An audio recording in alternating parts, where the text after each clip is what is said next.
네, 여러분 반갑습니다.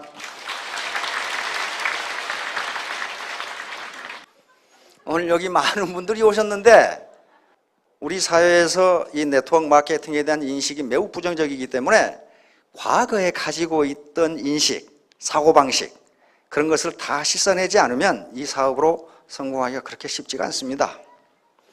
성공할 수 있는 객관적 조건은 다 갖추고 있어요. 그러나 그건 객관적 조건이고 그것이 나에게 100% 이루어진다고 이야기할 수 없습니다. 반드시 어떤 현상을 관찰할 때는 미국의 대학이나 대학에서 가장 강조하는 게 비판적 사고라는 겁니다. 비판적 사고. 비판적 사고를 갖지 않고서는 조직이든 개인이든 발전할 수 없다. 그렇게 돼 있어요. 그래서 굉장히 강조하는 게 비판적 사고예요. 미국 대학원에서 교수들이 강의할 때도 대학원 학생들에게 요구합니다. 내 강의한 것을 비판적으로 검토해달라. 그렇게 이야기하거든요. 근데 비판적이라는 말이 우리 사회에서는 굉장히 인식이 좋지 않게 돼 있는데 그 비판적이라는 말의 이해를 잘못해서 그래요. 비판적 사고라는 것은 어떤 사물을 볼 때에 네 고집만 피우지 말고 다른 시각에서도 한번 봐라. 그게 비판적 사고예요. 다른 시각에서도 봐라. 다른 사람은 다르게 생각할 수도 있다. 또 네가 그 사물을 보는 것이 정말 실체적 진실이라고 이야기할 수 없다 하는 게 비판적 사고예요. 미국에서 한 초등학교 산수 시간에 옛날에 우리가 산수를 배울 때는 10 빼기 1은 9, 20 빼기 5는 15 그렇게 했는데 지금은 그렇게 않더라고요. 그림을 그려놓고 사과가 10개 있는데 5개 먹으면 몇 개 남았게 이런 식으로 지금 가르치더라고요. 미국의 한 초등학교에서 선생님이 산수 시간에 양 우리 안에 양이 10마리 있는데 한 마리가 뛰어나가면 몇 마리 남았게 하고 톰이 일어서더니 한 마리도 없습니다. 그랬거든요. 그러니까 이 녀석아 너는 아직도 그런 빼기 셈도 못하느냐. 그러니까 톰이 대답하기를 선생님은 아직도 양을 모르세요. 양은 한 마리가 뛰어넘어가면 탁 따라서 뛰어넘어갑니다. 그러니까 하나도 없지요. 이게 비판적 사고예요. 선생님은 그런 생각을 10 빼기 1은 9라고 생각했지만은 톰 어린애는 양을 관찰해 보니까 한 놈이 담을 뛰어넘어가니까 나머지도 죄다 뛰어넘어가더라 이 말이야. 그러니까 거기 한 마리도 없다 이렇게 생각한 거예요. 그러니까 실체적 진실은 누가 더 가까우냐? 톰이 더 가까워요, 사실은. 톰이. 자, 오늘 제목은 만절필동입니다. 논어에 나오는 이야기입니다. 자, 착시현상을 하도록 하겠습니다. 착시현상은 우리 인간은 어떤 사물을 볼 때 전부 다 제대로 보지를 못한다고 합니다. 이걸 볼 때도 여기서 보는 분, 저기서 보는 분, 앞에서 보는 분이 전부 달라요. 전부 다릅니다. 이걸 착시라고 합니다. 착시. 그들 실체적 진실을 보지를 못해요. 모든 사물을 볼 때 착시가 일어나지만은 학문적으로는 현저하게 착시가 일어나는 현상을 착시라고 부릅니다. 현저하게 일어나. 현저하게. 사실은 그게 아닌데 그렇게 보인다. 그런 말이에요. 자, 그럼 어떻게 착시가 일어나는지 한번 보도록 하겠습니다. 자, 이걸 카페벽 착시라고 부릅니다. 이게 좁아지죠? 이거 좁아지게 한쪽으로 오른쪽 왼쪽으로 이렇게 보세요. 그러면 좁아집니다. 좁아지지 않은 사람은 뭔가 눈이 이상한 사람들이에요. 지금 이쪽으로 하면 좁아지고 이쪽으로 하면 좁아지고 이렇게 돼 있어요. 그런데 이것은 평행선입니다. 평행선인데 이 무늬를 어떻게 배치하느냐에 따라서 평행선이 아닌 것처럼 보입니다. 그러니까 이걸 가지고 싸우면 안 된다 그런 말이에요. 어떤 눈이 이상한 사람은 평행선으로 보일 수도 있어요. 그러나 대부분의 사람들은 평행선으로 보이지가 않습니다. 이걸 카페벽 착시라고 합니다. 이것도 카페벽 착시입니다. 한쪽으로 좁아지는 것처럼 이렇게 보여요. 이것도 역시 무늬를 컬러와 디자인을 어떻게 하느냐에 따라서 좁아지는 것처럼 이렇게 보입니다. 따라서 그 배경 환경에 따라서 요 컬러라든가 배경을 다시 그리면요 평행으로 보입니다. 그러니까 인간은 그 환경, 어떤 사물 또는 자기가 위치한 환경에 따라서 똑같은 것이라도 달리 보인다 그런 말이에요. 그러면 그 사람이 거짓말하는 거냐? 그렇잖아요. 그 사람은 있는 그대로 보는 거예요. 자기 보이는 대로. 자, 프레이저 나선 착시입니다. 가운데를 응시하세요. 응시하면 자기 정신까지 돌아버릴 겁니다. 지금 착시 현상은 게슈탈트 심리학이라고 하는 심리학자들이 그 심리학을 증명하는 하나의 도구입니다. 다시 말하면 게슈탈트 심리학이라는 것은 원래 서양은 굉장히 분석적입니다. 과학적으로 분석적이기 때문에 하나하나의 낱낱의 요소를 합해 놓으면 전체가 된다고 생각했는데 그게 아니다 그 말이야. 전체는 부분의 산술적 합이 아니다예요. 산술적 합이 아니다. 그러면 요건 명암을 가지고 그림을 그려놨을 뿐인데 전체를 합해 놓으니까 눈알이 뱅뱅 돈다 그 말이야. 가운데 까만 점을 응시하고 얼굴을 앞으로 내밀었다 뒤로 해보세요. 어때요? 돌죠? 회전 원반 착시입니다. 그러니까 요 그림을 걸어가면서 보는 사람은 돈다고 주장하고 앉아서 보는 사람은 가만히 있다고 주장하는 거예요. 두 사람이 멱살 잡고 싸우면 누가 이기겠어요 이게? 둘 다 만든 거예요, 둘 다. 회전 원반 착시입니다. 그러니까 비판적 사고, 여러 각도에서 사물을 볼 수 있다. 에빙하우스 착시. 보세요. 요거하고 뭐가 커요? 오른쪽이 크게 보이죠? 노란 원은요, 정확하게 크기가 같습니다. 그런데 큰 것 가운데 있으면 작게 보이고 작은 것 가운데 있으면 크게 보여요. 그러니까 절대적인 것이 존재하는 것이 아니라 상대적이다. 요게 크냐 작냐를 가지고 따지면 안 돼요. 어떤 사람은 이렇게 보고 어떤 사람은 이렇게 본단 말이에요. 근데 이것은 시각적으로 뿐만 아니라 인간의 인지적으로 이 현상이 나타나는 걸 경제학에서 많이 증명을 해요. 이것은 젤러 착시, 독일의 학자인데요. 이게 평행선입니다. 평행선인데 요것을 어떻게 긋느냐에 따라서 좁아지기도 하고 평행선으로 보이기도 하고 이렇게 봅니다. 이 착시 현상이에요. 착시 현상. 사실은 평행선입니다, 전부 다. 자, 이걸 똑바로 응시하세요. 움직일 겁니다. 운동 착시입니다. 똑바로 응시하면 그 초점을 여기저기 맞추면서 응시하면 이게 앞뒤로 오르락내리락 하면서 움직여요. 이것도 마찬가지예요. 부분을 이렇게 그려놨는데 전체를 합해 놓으면 움직이게 보인다. 이것도 운동 착시입니다. 초점을 여기저기 움직이면 이게 뱅뱅 돌아요. 자, 이와 같이 어떤 현상을 사람마다 보는 게 다르기 때문에 내가 보는 게 맞다고 주장하면 안 된다는 거예요. 움직이면서 보는 사람과 그냥 가만히 앉아서 보는 사람과 전부 달라요. 그리고 지금까지 자기가 살아온 경험, 과거의 경험, 그것에 따라서도 또 달리 보인답니다. 그리고 이것이 놓여있는 환경에 따라서 또 달리 보여요. 그런 착시 현상은 차차 나중에 소개하기로 하겠습니다. 그 다음에 이제 금년도에 우리나라의 교수신문이라고 하는 신문이 있는데요. 이 신문이 매년 2001년부터 그 해에 한국을 대표하는 사자성어가 뭔가를 발표를 합니다. 많은 교수들이 교수신문에 이것이 좋다고 제안을 하면 거기서 교수들의 투표에 의해서 1등을 선정해서 그것이 2012년 한국 사회를 대표하는 말은 이 말이다 하고 발표를 하면 그것이 계속적으로 언론에 보도되고 칼럼이 나오고 거기에 대한 논평이 나오고 이렇게 됩니다. 2012년 교수신문이 발표하는 한국 사회의 대표적인 사자성어는 거세 개탁입니다. 세상이 다 썩었다 그런 말이에요. 세상이 다 썩었다. 이 말은 전국시대의 초나라 정치가이자 시인, 중국의 3대 시성에 속하는 구런이라는 시인이 있습니다. 이 시인이 초나라에서 쫓겨나면서 그 당시에 전국시대이기 때문에 합종책이라는 것이 있었고 연행책이라는 것이 있었습니다. 이 사람은 합종책을 주장하는 사람이에요. 즉 서쪽에 이만큼의 진나라가 있었는데 이쪽에 6개 나라가 있었단 말이에요. 그런데 이게 너무 강하니까 6개 나라가 연합을 해가지고 진나라에 대항하자. 그러면 진나라가 우리를 못 먹는다. 그렇게 생각한 게 합종책이에요. 그런데 그렇게 하면 진나라가 못 먹겠거든. 그러니까 장이라는 사람을 시켜서 그렇게 하지 말고 강한 진나라와 1대1로 연합을 하자. 이게 연행책입니다. 그런데 요 구론은 합종책을 주장을 했어요. 아니다. 저 진나라 저놈들이 속이 시커하니까 우리 6이 뭉치면 진나라가 우리를 먹을 수 없다.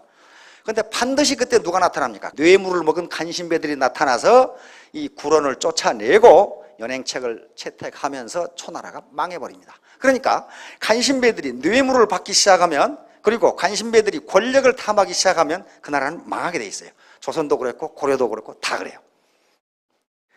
자, 그런데 인양반이 쫓겨나가지고 양자강 이남으로 쫓겨나서 양자강 가에서 왔다 갔다 하는데 뱃사공이 인양반을 알아보고 당신은 삼녀 대부인데, 대부는 굉장히 큰 벼슬아침 대부인데 왜 여기서 왔다 갔다 합니까? 그러니까 이 말을 한 겁니다. 거세 개탁아 독청. 굉장히 쉽죠. 세상이 다 썩었는데 나만 맑았다. 중인 개취 아독성. 세상이 다 취해 있는데 나만 깨어 있었다. 그래서 쫓겨난 거다.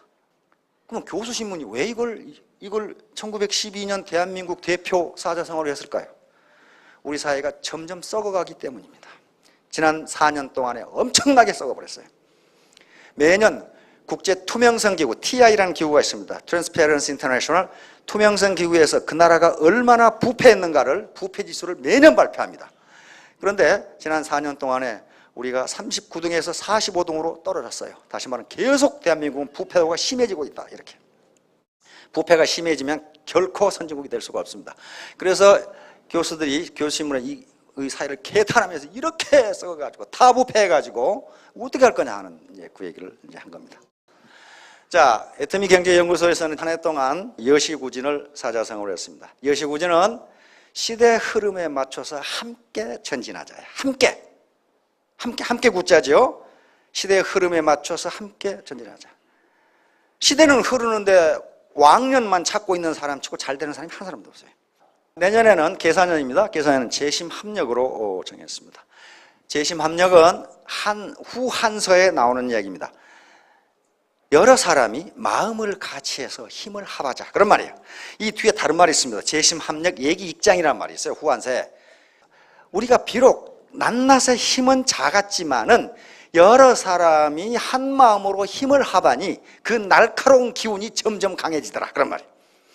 지금 세 가지를 지금 해결해야 되죠. 인생의 무게도 굴리고 가야 되고, 연금성 소득도 얻어야 되고, 균형 잡힌 삶, 이거 살아야 되고, 그러려면 혼자 굴려가지고는 안 된다. 이거 배를 혼자 저으면 가겠어요, 저거? 재심합력. 한꺼번에.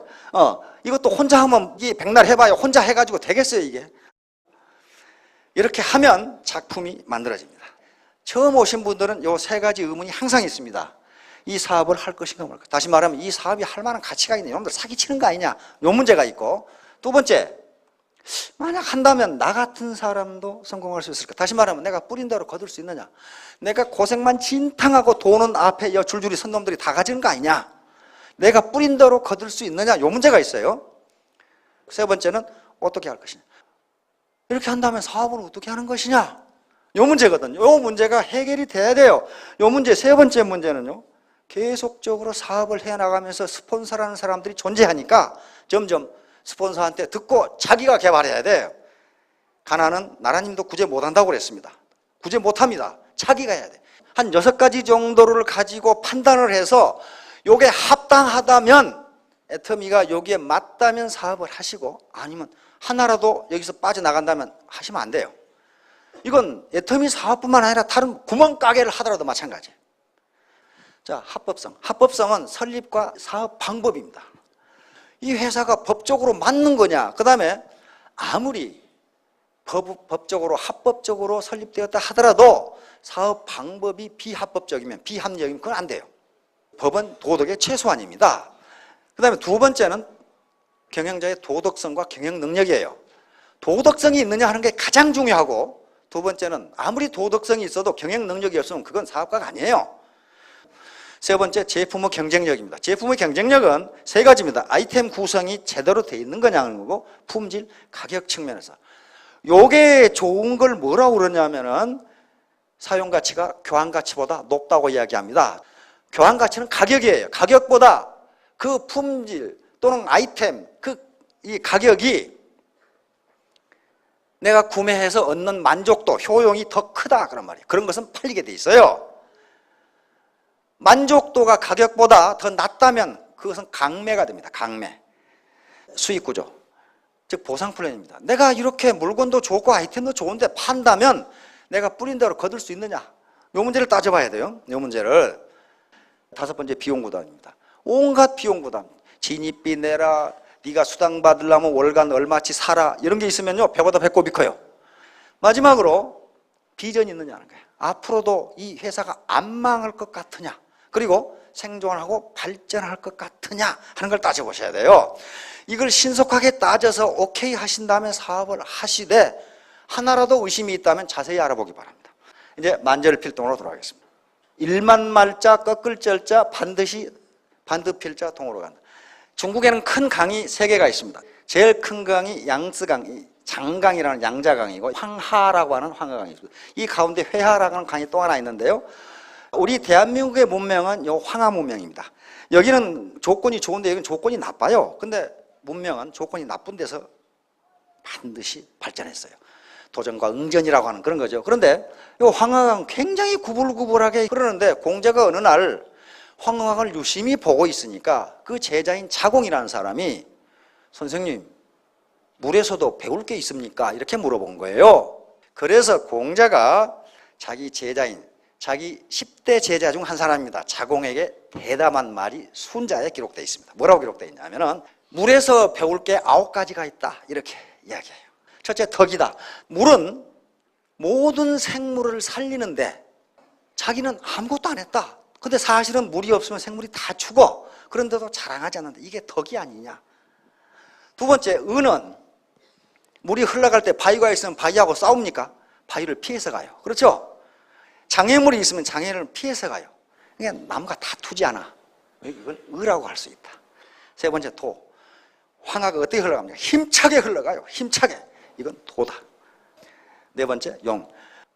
낭떠러지로 떨어지고 굽이 가고 이렇게 하는데 그걸 두려워하지 않는 것은 이건 용이 아니냐, 용기가 아니냐, 그런 말이에요. 법. 물을 구덩이에 받으면 물이 삐딱하게 됩니까? 이렇게 안 되죠. 반반하게 되죠. 법은 반반한 겁니다. 물은 항상 어디에 떨어지든지 평평하다. 어떤 그릇에 받든지 평평하다. 이게 법이 아니냐. 그 다음에 정. 요것은 평밀해. 평밀에는 벼 같은 건 널고서 반반하게 할 때 이렇게 밀지요. 그렇게 하지 않아도 항상 반반하게 된다. 이것이 정이 아니냐. 찰. 물은 바늘구멍 같은 곳만 있어도 물이 스며들어갑니다. 그렇죠? 아주 세밀한 것까지 관찰한단 말이에요. 그러니까 이게 찰이 아니냐.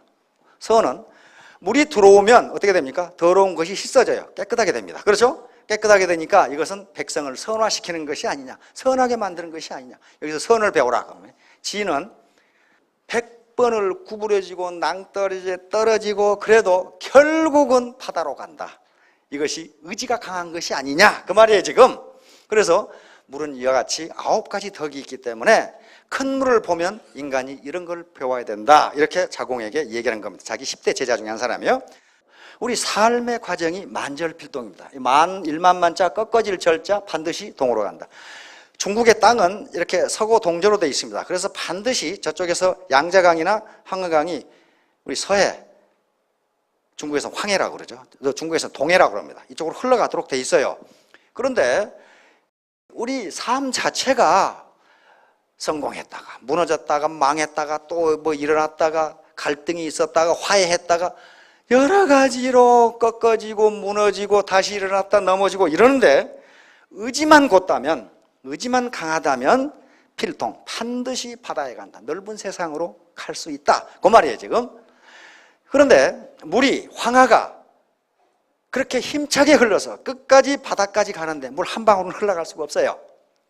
많은 물방울이 모여가지고 한꺼번에 가기 때문에 그게 가능해요. 아무리 물방울이 커도 물방울 하나는 황하로 갈 수가 없습니다. 그렇듯이 해터미 사업을 하신 분들 중에 아무리 자기는 슈퍼원팽이라고 자랑을 해도 혼자서는 성공할 수가 없어요. 같이 가야 돼요, 같이. 그래서 이것이 구진이고 재심합력이에요. 시대 흐름에 맞춰 내가 왕년에 무엇을 했느냐 하는 것은 아무 소용이 없어요. 앞으로 뭘 할 것이냐가 중요하단 말이에요. 그렇듯이 앞으로 뭐 할 것이냐, 시대의 흐름에 맞춰 가야 되는데 혼자 가지 말고 같이 가라는 거예요. 지는 강한 의지를 이야기합니다. 꺾어지고 넘어지고 떨어지고 그래도 강한 의지로 끝까지 간다. 공부는 크게 3가지가 있다고 그랬습니다. 머리 공부, 마음 공부, 몸 공부예요. 지금까지 우리 사회에서 학교의 공부, 학교 우등생이 사회 열등생이다. 그 말은 공부라는 개념을 잘못 정의해서 그렇습니다. 우리 조상들은 공부를 그렇게 정의하지 않았어요. 공부 자체가 수신이었어요. 몸을 닦는 것이니까 머리와 마음과 육체 전부를 얘기했어요. 여기서 지는 무엇에 해당하는 것이냐 하면 마음 공부에 해당합니다. 요 세 가지 머리 공부, 뭘 기억하고 익히고 사실을 이해하고 이것은 머리 공부고, 몸 공부는 몸으로 뛰는 겁니다. 이 세 가지를 다 해야 성공할 수 있어요. 예태미 사업에서는. 여기서 핵심이 되는 것이 마음 공부예요.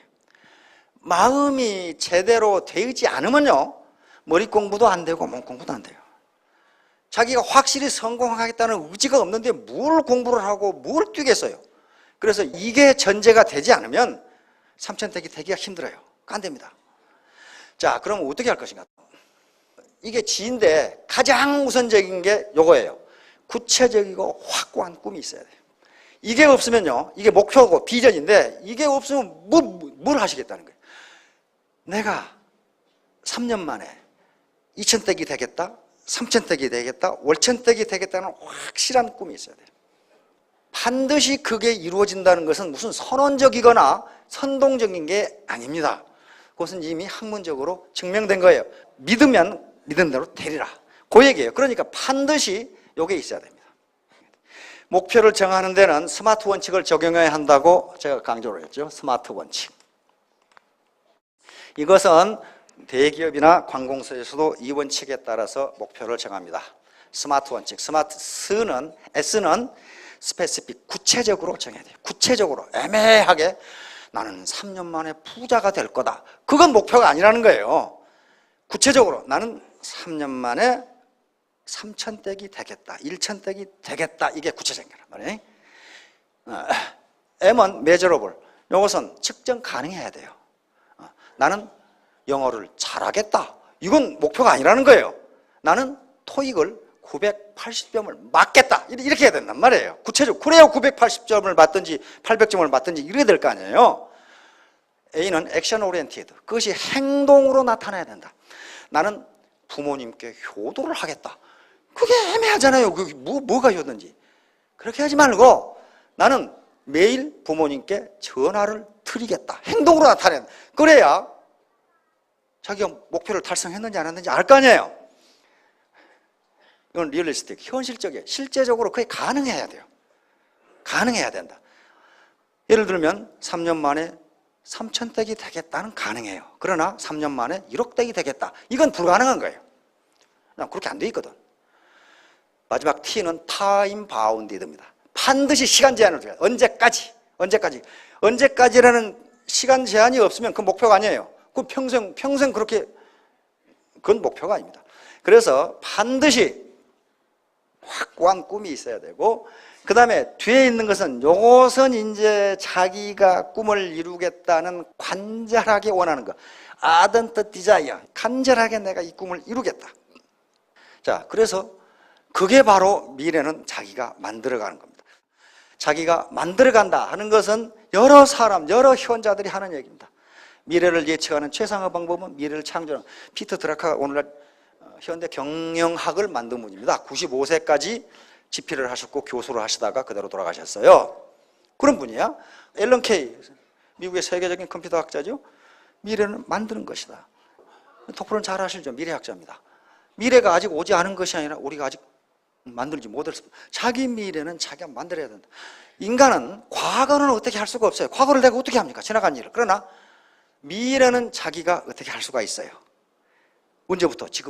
지금부터 그렇게 할 수가 있어요. 절대로 자기 미래를 누가 갖다 주지 않습니다. 자, 난 이 박기준 할아버지가 난 제일 존경스러워.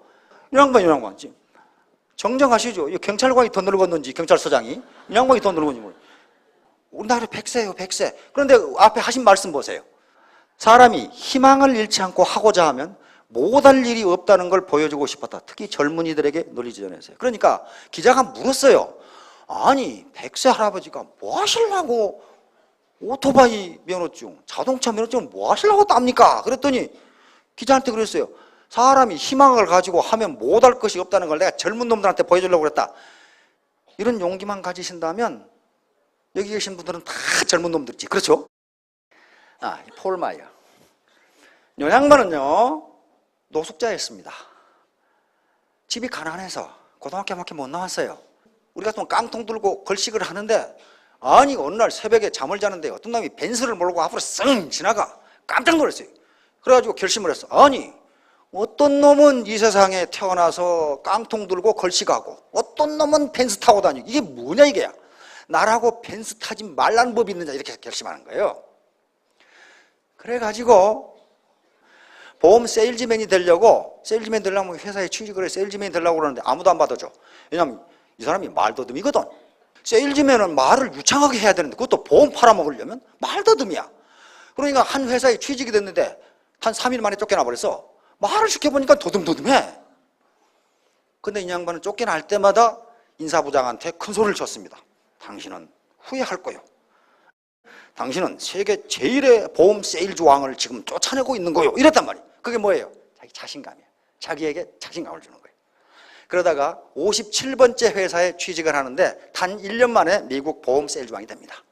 그리고 27세에 백만장자가 됐어요. 기네스북에 올라갑니다. 세계 최연소 백만장자로 올라갑니다. 세계 최고 부자 중에 한 사람인데, 이 양반이 유명한 것은 부자가 돼서 유명한 게 아니고 자기가 무엇 때문에 성공했는지를 모르겠어. 그래서 연구소를 만들어서 연구를 해보라 그랬어요. 내가 무엇 때문에 성공했냐 이 말이야. 학력도 고등학교 졸고 그것도 쫓겨나, 말더듬이에, 집안 배경은 아무것도 없어, 키는 땅딸막해. 근데 내가 어떻게 부자가 됐냐. 결론이 이겁니다. 당신이 무엇이든지 생생하게 상상하고, 이게 뭐예요? 구체적인 꿈을 가지고 있고, 그 다음에 간절히 원하고, 내가 ardent desire, 간절하게 원하고 진정으로 믿고 나는 그렇게 할 수 있다, 나는 그렇게 할 수 있는 사람이다, 이렇게 이 자신감이에요. 셀프 컨피던스. 아니 자기가 자기를 못 믿으면 누가 자기를 믿어주겠어요. 그렇죠? 간절하게 믿고 열정적으로 행동에 옮긴다면, 몸공부죠, 반드시 이루어진다. 이름이 좀 이상하지만 영어니까 조지라드. 이 양반은 폴 마이어보다 더해요. 더해. 이태리계 이민이었는데 불량 청소년으로 낙인 찍혀가지고 선생님한테 멸시를 당해가지고 고등학교 때 선생님을 두들겨 패가지고 퇴학을 당했어요. 그런데 아버지가 술주정병이어가지고 꼬맹이 때부터 뒤지가 얻어맞아요. 날마다 얻어맞아가지고 말더듬이가 됩니다. 공포감에 사로잡혀서. 그래서 초등학교 들어가기 전부터 구두 닦기를 하고 신문팔이를 해서 살았던 사람이에요. 그러다가 고등학교 퇴교당하고 퇴학당하고 거리에 뛰어나와서 무려 40여 개 직업을 전전하게 됩니다. 왜냐하면 간 데마다 쫓겨나거든. 그러다가 35세가 됐는데 이미 결혼을 했지요. 그 당시에. 집에 가보니까 마누라하고 애들이 굶고 있어. 그래서 결심을 한 거야. 내가 뭐라도 해야 될 것 같단 말이야. 이 사람들을 내가 먹여 살려야 되는데 어떻게 해요?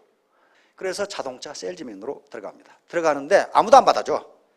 왜냐하면 그 당시에는 세일즈맨은 가만히 앉아서 자동차를 팔기 때문에 세일즈맨이 한 놈이 늘어나면 현재 세일즈맨들이 자기 몫이 줄어든다고 생각을 해. 그래서 약속을 합니다. 나는 오는 손님을 받지 않고 내가 직접 찾아 나설게. 그래가지고 겨우 돼요.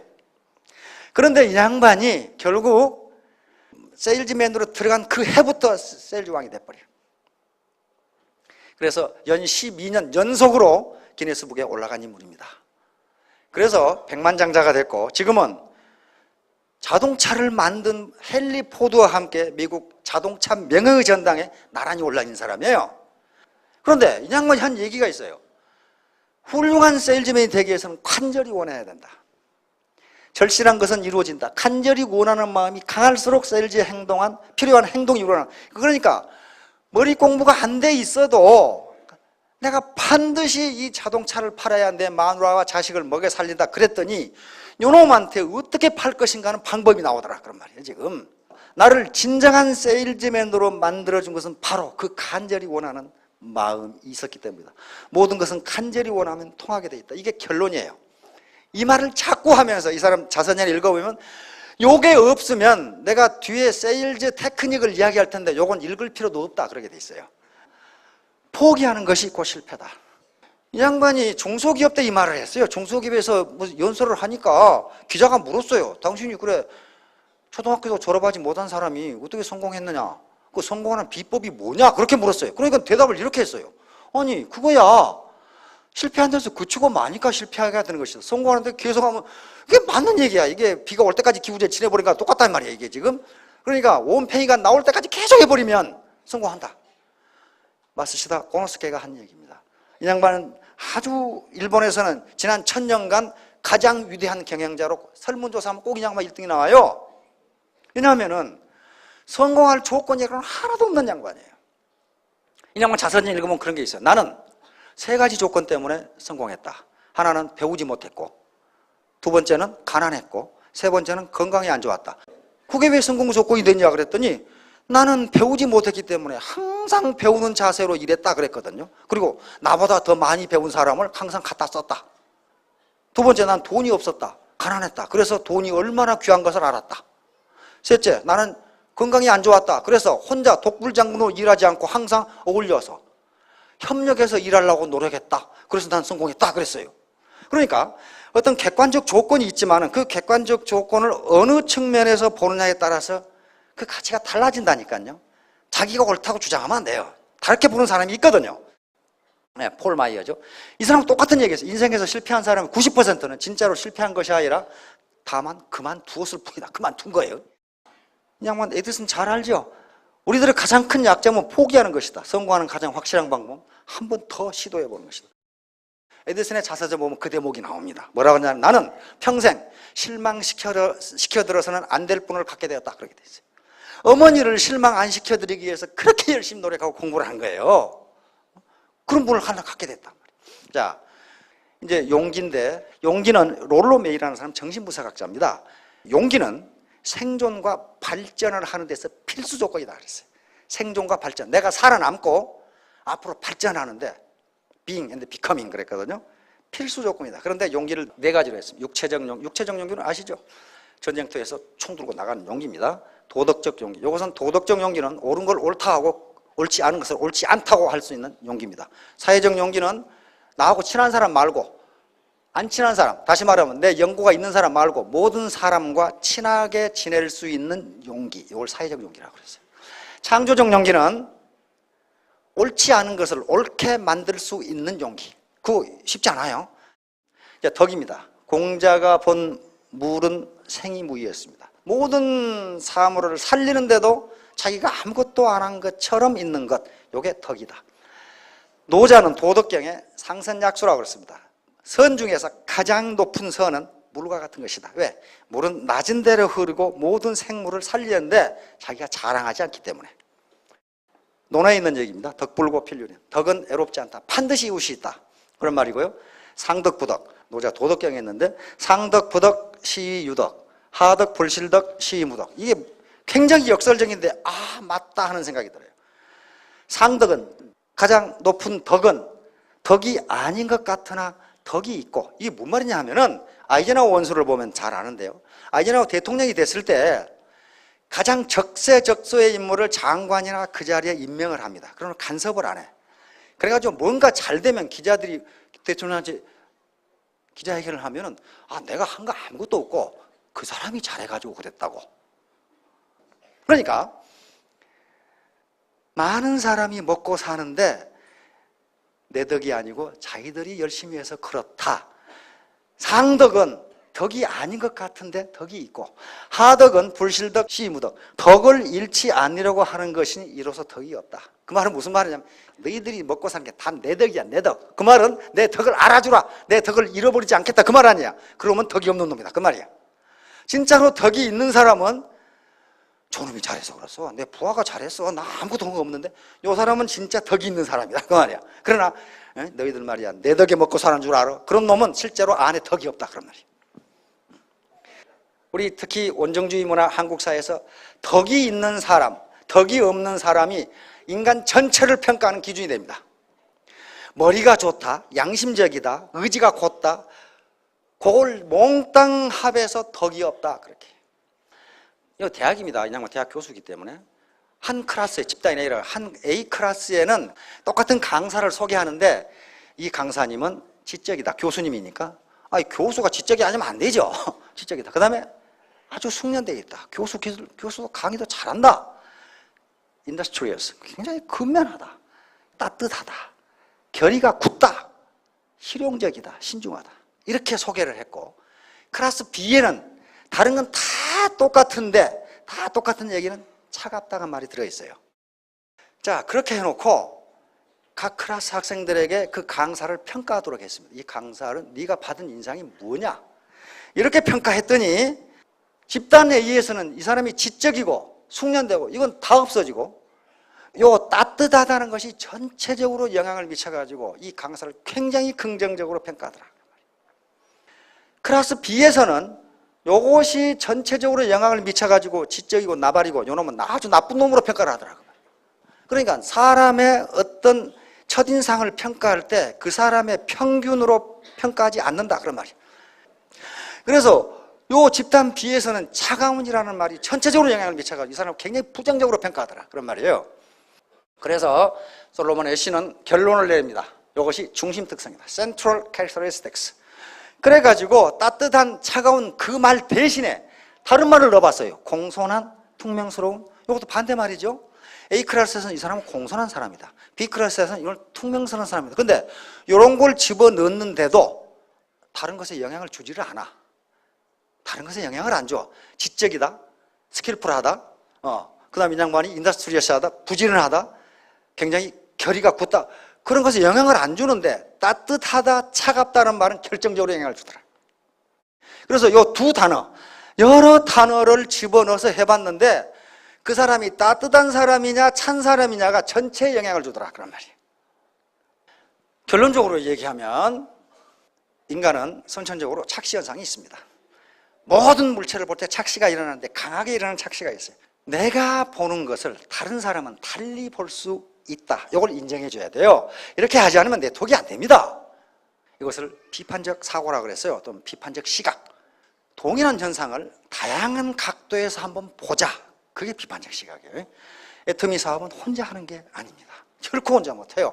나무가 아무리 커도 한 그루 가지고는 숲을 이룰 수가 없고, 아프리카 속담에 눈이 아무리 커도 눈 한 개 가진 놈보다 두 개 가진 놈이 낫다 그렇게 돼 있어요. 밸런스 측정도 정확하게 되고. 그러니까 자기가 아무리 큰 사람이라고 생각을 해도 밸런스를 이루어줘야 된다 그런 말입니다. 물에서 얻는 기운 지용도, 공자는 9가지를 이야기했는데 지는 강한 의지입니다. 꺾어지지 않는 의지, 내가 반드시 성공하겠다는 의지, 이게 있어야 되고, 용은 어떠한 항아가 굽어지고 낭떠러에 떨어져도 반드시 가듯이 포기하지 않듯이 그 용기를 가져야 되고, 덕은 바로 나 혼자 잘 먹고 잘 살겠다, 그게 아니고 내 파트너, 내 형제라인 다 같이 잘 살겠다는 그걸 베풀면 자기에게 덕이 돼요. 자기에게. 그걸 보고 우리 속담에서는 되로 주고 말로 받는다. 되로 주고 말로 받는다. 자, 2012년 대한민국을 대표하는 사자성어가 거세게 탁인데, 다 썩으니까 나도 썩자. 그거 안 됩니다. 다 썩어도 애터미는 썩지 말아야 됩니다. 애터미 사업은 정의로운 분배, 그리고 정당한 경영, 이걸 또 정당한 사업, 합법적인 사업, 합리적인 사업을 지향하고 있기 때문에, 정의로운 사업을 지향하고 있기 때문에 반칙을 하거나 세상이 썩었으니까 나도 썩자고 하는 분은 썩지 않게 만들어주겠다 그런 말이에요. 자, 마지막으로 여시구진과 재심합력, 시대의 흐름에 맞춰 함께 발전하자. 나 혼자가 아니고 함께 발전하자. 그리고 같은 마음으로 힘을 합하자. 모두 성공하시기 바랍니다.